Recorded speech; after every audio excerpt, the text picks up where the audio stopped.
दर्शन करून बाहेर निघालो आणि इथे ज्योत पेटवून ज्योत घेतली.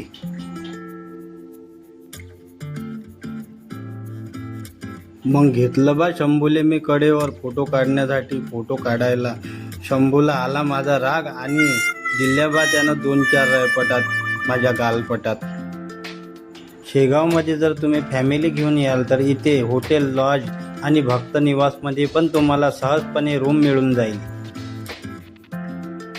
शेगावची काही माहिती मी माझ्या दुसऱ्या पार्टमध्ये तुम्हाला देईल. आणि इथे फिरायसाठी पण खूप मस्त प्लेस पॉईंट आहे मित्र हो.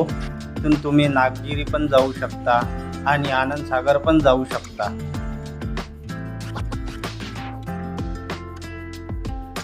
इथे तुम्ही पारायणला बसू शकता.